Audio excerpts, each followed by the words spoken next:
O Carlos susteve a respiração e abriu a sua encomenda da Amazon. É um novo aspirador robô que vai deixar o seu chão impecável por um preço muito mais baixo do que ele estava à espera. Para o Carlos, é 5 estrelas. Desde aspiradores robô a eletrodomésticos para a cozinha e muito mais. Encontre os produtos com as melhores opiniões a preços que vai adorar hoje mesmo na Amazon.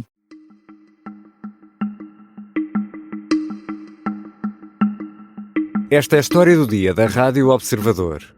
O brilhante negócio de milhões dos influencers.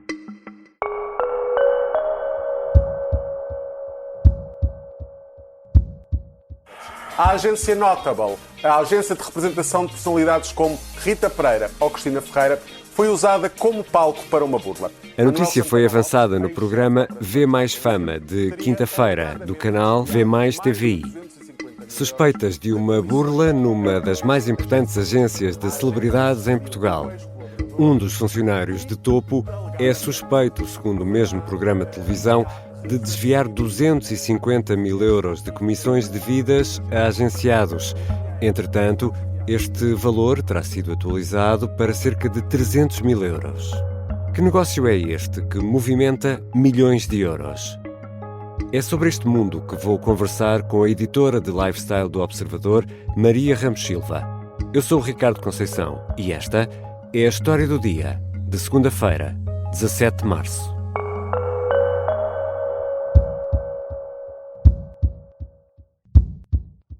Bem-vinda, Maria. Olá, Ricardo. Vamos começar pela história que nos pôs a falar sobre estes negócios. Se calhar começamos pela empresa. Por apresentações, não é? Exato. O que é a Notable? É uma consultora responsável pela comunicação, agenciamento e gestão publicitária de inúmeras figuras públicas da nossa praça. Refiro apenas aquelas talvez mais conhecidas do grande público, a Cristina Ferreira, a Rita Pereira, mas também a Carolina Patrocínio, o Tiago Teotónio Pereira, enfim, são muitos nomes de facto. E ainda consultora para marcas também mais ou menos conhecidas, como a Honest Greens ou até a Associação de Promoção da Madeira, por exemplo. É muito diversificada aqui esta carteira de clientes. A agência foi fundada ainda em 2014, no seio do grupo JLM Associados. Depois, 2 anos depois, foi adquirida pela Inês Mendes da Silva, que é hoje a CEO, que desempenhava na altura funções de diretora executiva e hoje é conhecida como a super agente de todas estas estrelas. E quem é Manuel Santana Lopes, que é um pivô nesta história, é da família de Pedro Santana Lopes? Sim, é sobrinho, filho de um dos irmãos de Pedro Santana Lopes. Simplificando, nós podemos dizer que o Manuel Santana Lopes era atualmente o braço direito de Inês Mendes da Silva, o seu chefe de operações no terreno, relações públicas, também um cartão de visita de Notable e ainda um amigo. Este ponto é especialmente relevante para esta história. É preciso dizer que nós estamos a falar de um portfólio de clientes poderoso. Só para ter uma ideia, se nós somarmos apenas os seguidores de Cristina, Carolina e Rita, nós temos à volta de 4 milhões de seguidores garantidos em Portugal e não só. Mas a Notable acaba por ser uma empresa familiar, como tantas outras no país, não só porque terá pouco mais de uma dezena de funcionários em full-time, entre accounts até à gestão das redes, e porque sempre baseou muito o seu trabalho nesta relação de grande proximidade com os seus agenciados. O que, aliás, é uma condição fundamental neste meio de gestores de carreiras e famosos. A confiança é absolutamente determinante, não é? Tu depositas a tua vida e o teu trabalho nas mãos de alguém que decide o que é melhor fazer, dizer, escrever em cada momento da tua exposição pública. E o Manel, de facto, foi crescendo, primeiro como gestor de contas, lá está, através dessa relação de afinidade com a cúpula da empresa e com o próprio esquadrão de agenciados, acabou por subir enquanto relações públicas, mas também enquanto chefe de operações, um responsável por quem passariam as principais pastas, incluindo, lá está, o dinheiro. Então, Maria, quais são, afinal, as suspeitas? Sim, nós estamos de facto a falar de uma alegada burla. O caso veio a lume na passada quinta-feira, acabou por ser confirmado no dia seguinte pela própria agência. Através das suas redes sociais, a Notable admitiu que, e passo a citar, um ex-colaborador desviou para si quantias destinadas a 2 agenciados da empresa e que os factos foram apurados no âmbito de uma auditoria interna, foi realizada de urgência por iniciativa da própria agência, depois de ter verificado alguns indícios que apontavam no sentido deste desvio.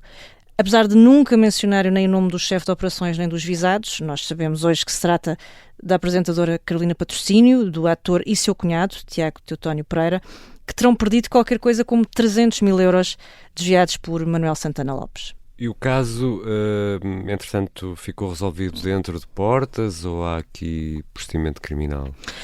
Eu creio que haverá pelo menos a intenção de que o processo siga da forma menos tumultuosa possível. O comunicado da Notable avançou ainda que a agência assumiu prontamente a intenção de entregar aos agenciados uma quantia igual à que havia sido desviada por seu ex-colaborador e que o ex-colaborador visado reconheceu o sucedido, cessou imediatamente as funções na empresa. Além disso, a agência diz que mandatou os seus advogados para, através dos meios jurídicos adequados, assegurarem o ressarcimento da própria empresa, não é? E o exercício dos seus demais direitos. Não indicam se avançarão, em concreto, com mais diligências contra o Manuel Santana Lopes, que, entretanto, aliás, apagou todas as suas redes sociais, mal o escândalo rebentou. Maria Ramos Silva, deixa-me aqui dizer aos ouvintes que estas são as informações que estão disponíveis no momento em que estamos a gravar esta conversa. Não controlamos se... Tudo vai desaguando muito rápido nas redes e, portanto, é difícil acompanhar. Podem surgir novas informações, mas neste caso o centro, aquilo que é central neste caso está aqui. E já explicaste, Maria, que Inês Mendes da Silva é a CEO da Notable, é assim uma espécie de superagente, é a agente de Cristina Ferreira, e no fundo ela também é, só para percebermos também a importância de Inês Mendes da Silva, é quase que a responsável pelo salto na carreira de Cristina Ferreira para a mulher mais popular da televisão. Nós podemos fazer aqui uma comparação, Maria, com os superagentes do mundo do futebol, que vão buscar os miúdos e depois os tornam estrelas planetárias. Sim. É uma comparação justa, Ricardo. Eu não me vou esquecer do dia em que tu me ligaste para entrar em direto na rádio. Estava eu a sair do ginásio, numa figura muito pouco digna. Foi a 22 de agosto de 2018, quando rebentou a notícia de, ao fim de 16 anos na estação de Queluz, a Cristina Ferreira ia para a SIC. O país parou na altura. Eu recordo-me que até se comparou a transferência à ida de Jorge Jesus do Benfica para o Sporting. Teve ali o mesmo efeito bomba, porque de facto foi muito mediática. A apresentadora já era uma das figuras mais populares e poderosas do ecrã. E eu penso que é justo dizer que a Inês é uma das grandes artífices desta transição, desta construção também, não tirando qualquer mérito à Cristina Ferreira, obviamente, mas alguém que percebeu o poder da apresentadora e a ajudou a transformar-se numa marca influente que hoje se estende às redes, à marca de roupa, aos perfumes, a tudo aquilo que nós falamos regularmente. Enfim, sendo que no país a Cristina, de facto, fica apenas atrás em termos de seguidores da líder, a grande líder em termos de número de pessoas, não é? Que é a Margarida Corseiro, neste momento, que eu acho que é provavelmente o único nome assim galáctico do país que escapa à equipa da Notable, de facto, em termos de tubarões mediáticos. E já voltamos à conversa com a Maria Ramos Silva, editora de lifestyle do Observador, é também membro permanente do Pop-Up, o nosso podcast de cultura pop. É um daqueles podcasts que eu confesso que assino e recebo uma notificação cada vez que fica disponível um novo episódio. Também podem fazer o mesmo com a história do dia, que nós não levamos a mal, até agradecemos. Vamos tentar, na segunda parte, perceber melhor como funciona este negócio dos influencers, os influenciadores, e quanto renderá.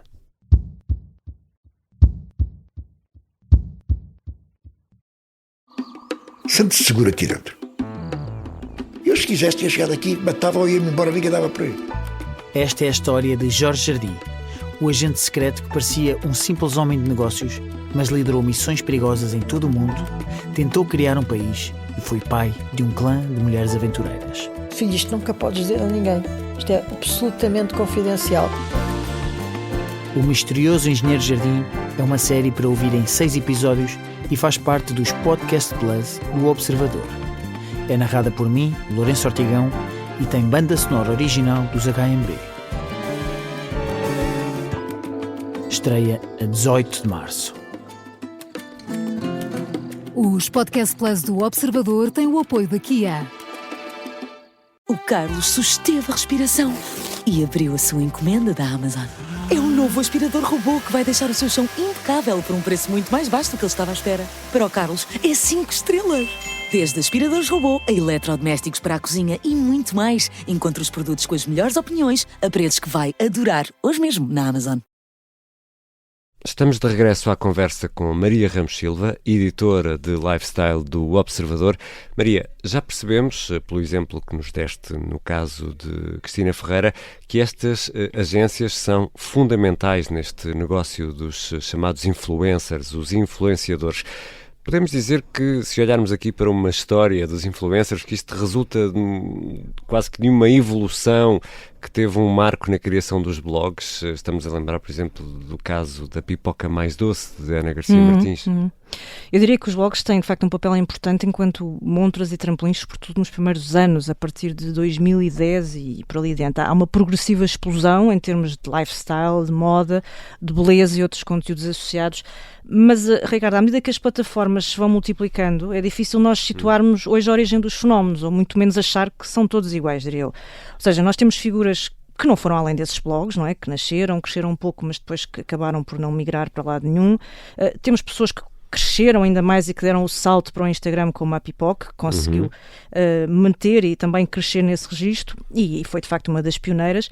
Mas hoje nós temos fenómenos tão diversificados como TikTok, YouTube, estrelas que depois diversificam também o seu caminho para os podcasts, celebridades que até se aventuraram em projetos meio contracorrente, como a própria revista Cristina, não é? Que entretanto fechou, mas foi um regresso ousado ao papel. Portanto, nós temos aqui movimentos de facto muito distintos. É difícil fechar tudo na mesma gaveta. Mas são as redes sociais que dão o grande impulso, não é? Porque os blogs, apesar de chegarem a muita gente... Seguramente a internet, quer dizer, esta história nós estamos a falar de marketing digital, de influenciadores digitais, isto só é possível porque há de facto um boom das redes, não é? Mas nós temos de facto estes movimentos diferentes que eu acho que é interessante observarmos. Temos as celebridades que vêm de meios tradicionais e que se potenciaram com o Instagram, por exemplo, mas depois também todo um conjunto de novas estrelas que são nativas digitais a 100%, não é? Que já nasceram e cresceram que ali. nascem nas redes, não é? Precisamente, e que são aquelas pessoas sobre as quais nós muitas vezes perguntamos, mas o que é que eles fazem?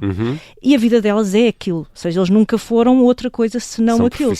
São profissionais absolutos. O que me parece evidente é que uma figura pública ou com uma exposição pública tem hoje que ter, de facto, uma pegada digital muito forte se quiser manter a relevância, seja na área do cinema, na TV, no desporto, na moda. Mesmo que seja uma estrela da TV, eu diria que tem, ou que pelo menos sente uma necessidade de prolongar o seu heterónimo virtual, se quiser, não é? Para não perder o comboio de oportunidades, tudo aquilo que pode ganhar para além daquilo que já tem. Antes do boom das redes, ninguém esperava que um ator de teatro e cinema independente aparecesse, sei lá, de fato de banho no seu Instagram, a mostrar as suas férias de verão, e hoje é quase impossível manter ou preservar esse anonimato sem alimentares o teu currículo, não é? Sem te preocupares em aumentar o engagement, sem te preocupares em atrair mais seguidores. E é muito difícil ser desalinhado neste contexto em que de facto todos parecem esbracejar por um pedaço de atenção, não é? Eu vou-te dar um exemplo muito curioso lá de fora. Nós temos grandes marcas como a Balenciaga que optaram por seguir uma estratégia que vai ao arrepio de tudo isto. Eles estão ausentes das redes. É de facto uma posição de statement, sim.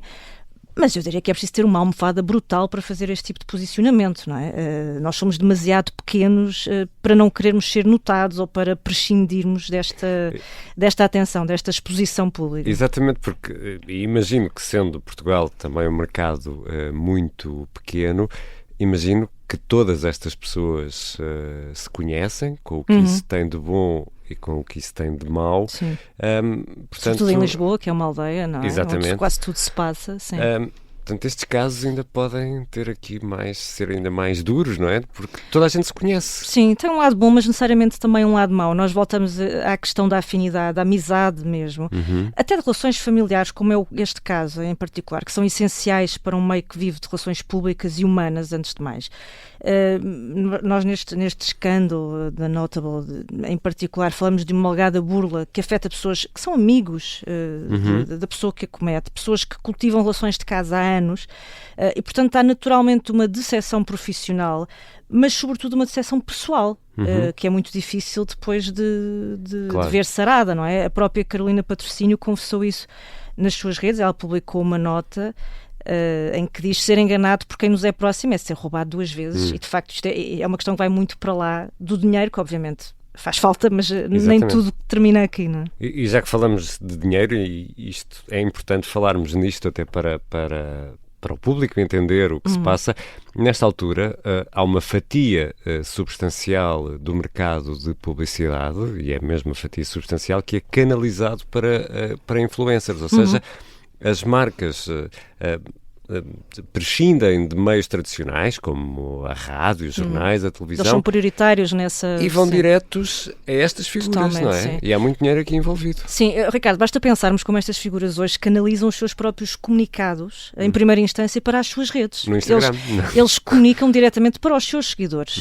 E faz o seu sentido, porque são aquelas pessoas que estão ali, antes de mais... Sem um intermediário jornalístico. Sem um intermediário, sem esse filtro, dispensam totalmente esse crivo. E depois, então, podem chegar ou não à imprensa mais tradicional. Portanto, nós temos realmente que segui-los virtualmente para conhecer os seus passos, os seus updates todos. Eu recordo, por exemplo, que uma das primeiras agências neste campeonato, a Glam, onde aliás é curioso porque a Inês Mendes da Silva também deu os seus primeiros passos lá, a agência remonta a 2001, portanto é muito anterior à Notable. E nessa altura nós nem sabíamos o que é que fazia um publicist, ou imaginar o que era essa coisa de ser um gestor de carreiras. Já agora explica lá o que é que faz. É uma pessoa que no fundo, enfim, é uma figura muito anglo-saxónica, não é? Mas nós hoje diríamos mais que é de facto uma pessoa que gera toda esta imagem e carreira de uma forma mais extensa. Não é um simples agente, não é? É de facto, consegue ir aqui uma série de segmentos. É um conselheiro presente. Sim, é quase, lá está, esse braço direito, porque às tantas tu depositas totalmente a tua vida e o teu trabalho nas mãos deste assessor personalizado quase, não é? Uma pessoa que representa a tua imagem antes de mais. Mas nós chegados aqui, o que é verdade é que temos inúmeras agências que aparecem todos os dias, que representam os mais diversos talentos, alguns completamente emergentes, porque de facto nós temos aqui imensos campeonatos e não parece que haja um decréscimo em termos de surgimento e de exposição destes nomes. E só para teres uma noção, os dados de 2023 que nós consultámos, a Notable faturou em 2023, precisamente, mais de 5 milhões. Portanto, nós estamos a falar aqui... 5 milhões de euros é muito dinheiro. É muito dinheiro, não é? Nós estamos a falar aqui de um bolo bastante considerável. E Maria, ficamos também com a ideia que tudo isto acontece à velocidade quase do Instagram ou das redes sociais, não é? Redes, sim. E há aquele fenómeno interessante, por exemplo, o das Portuguese Girls. Sim, é verdade. É um bom exemplo, de facto, da velocidade a que as coisas se processam hoje. Muitas destas influências portuguesas eram muito jovens, eram Instagramers como tantas outras, com uma legião de seguidores mais ou menos modesta, por uma boa fasquia chegava ali aos 20 mil, e um dia acordas e tens uma Vicky Montanari que tem mais de 1 milhão de seguidores, uma Caetana Botelho Afonso que já passou os 600 mil, todas elas hoje são presença assídua nas principais semanas da moda na Europa fora, vestidas pelas marcas de luxo mais cobiçadas do mundo, toda a gente as quer. Eu não sei se Andy Warhol, Ricardo, previu isto Acho tudo. Parece de facto assim à primeira vista estar para lá desses 15 minutos de fama e é de facto um universo muito interessante. E falávamos e dizíamos que Portugal é um país pequeno e o mercado é muito pequeno, mas realmente são números impressionantes, avassaladores, não é? E já agora, quem são os campeões nacionais no que toca a esta capacidade de influenciar e quanto cobram? É uma dúvida recorrente que os portugueses têm, de facto, ainda por cima vivendo nós num país que não é propriamente rico, como sabemos, em que a inveja também tem imensos seguidores. E se pensarmos que aqui estamos a falar de um desvio que pode chegar aos 300 mil euros, alguns nos últimos 2, 3 anos, é natural que a agenciada em questão, enfim, percebamos que fatura regularmente na ordem das centenas de milhares, para não dizer mais, mas é preciso notar que neste caso estamos a falar de uma das figuras mais seguidas do país. Só à sua conta a Carolina tem quase 1 milhão de seguidores, o que é impressionante. E a Carolina Patrocínio também está na televisão, portanto também tem esse meio a ajudar, não é? Sim. No caso da Carolina, por exemplo, basta correr brevemente o seu Instagram para ver a quantas marcas está associada, da lingerie aos telemóveis e automóveis.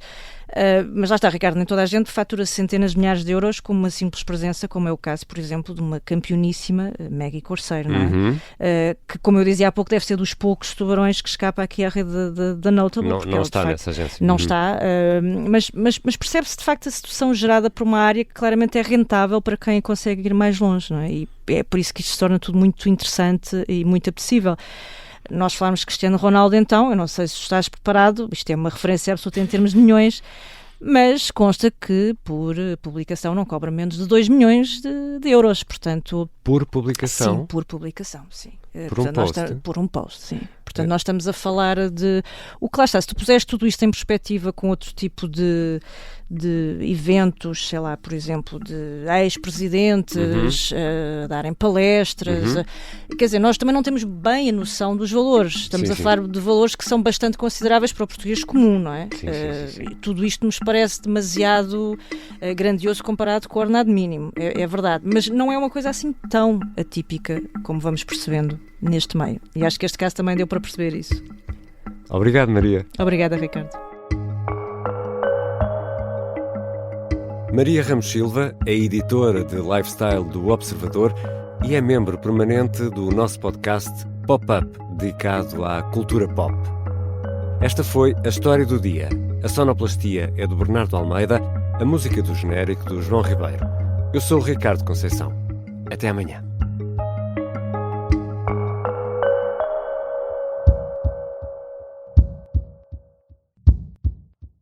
O Carlos susteve a respiração e abriu a sua encomenda da Amazon. É um novo aspirador robô que vai deixar o seu chão impecável por um preço muito mais baixo do que ele estava à espera. Para o Carlos, é 5 estrelas. Desde aspiradores robô a eletrodomésticos para a cozinha e muito mais. Encontre os produtos com as melhores opiniões a preços que vai adorar hoje mesmo na Amazon.